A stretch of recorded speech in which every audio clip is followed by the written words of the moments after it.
From the year 2000 until around 2016, the incidence of breast cancer among young women, those under age 50, rose steadily, if slowly. And then this happened. I look at a lot of graphs in my line of work, and it's not too often that one actually makes me say, what the hell, out loud, but this one did. Why are young women all of a sudden more likely to get breast cancer?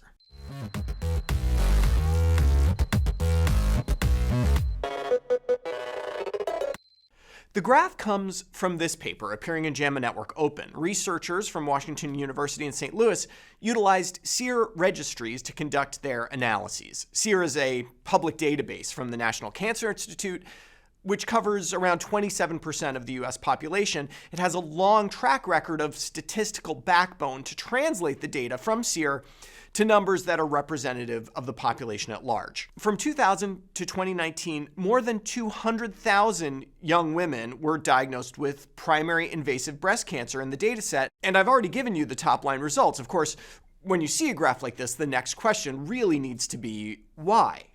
Fortunately, the SEER dataset contains a lot more information than simply whether someone was diagnosed with cancer. In the case of breast cancer, there's information about the patient's demographics, the hormone status of the cancer, the stage, and so on.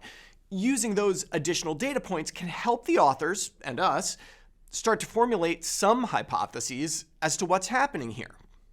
But let's start with something a bit tricky about this kind of data. We see an uptick in new breast cancer diagnoses among young women in recent years. We need to tease that uptick apart a bit. It could be that it is the year that is the key factor here. In other words, it is simply that more women are getting breast cancer since 2016, and so more young women are getting breast cancer since 2016. These are known as period effects. Or is there something unique to young women, something about their environmental exposures that put them at higher risk than they would have been had they been born in some other time? These are known as cohort effects. The researchers teased these two effects apart, as you can see here, and conclude, well, it's both. The rising incidence of breast cancer in young women is due both to the general increased incidence over time and the unique risk of being born in the late 70s to early 80s.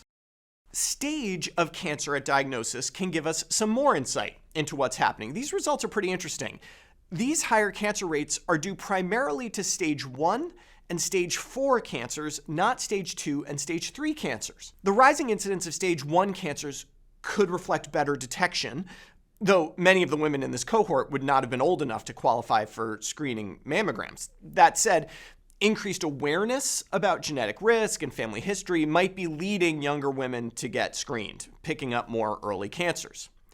Additionally, much of the increased incidence was with estrogen receptor positive tumors, which might reflect the fact that women in this cohort are tending to have fewer children and children later in life. So why the rise in stage 4? Well, precisely because younger women are not recommended to get screening mammograms, those who detect a lump on their own are likely to be at a more advanced stage. But I'm not sure why that would be changing recently. The authors argue that an increase in overweight and obesity in the country might be to blame here. Prior studies have shown that higher BMI is associated with higher stage at breast cancer diagnosis. Of course, we can speculate as to multiple other causes as well: environmental toxins, pollution, hormone exposures, and so on. Figuring this out will be the work of multiple other studies. In the meantime, though, we should remember that the landscape of cancer is continuously changing, and that means we need to adapt to it. If these trends continue, national agencies may need to reconsider their guidelines for when screening mammography should begin, at least in some groups of young women. For Medscape, I'm Perry Wilson.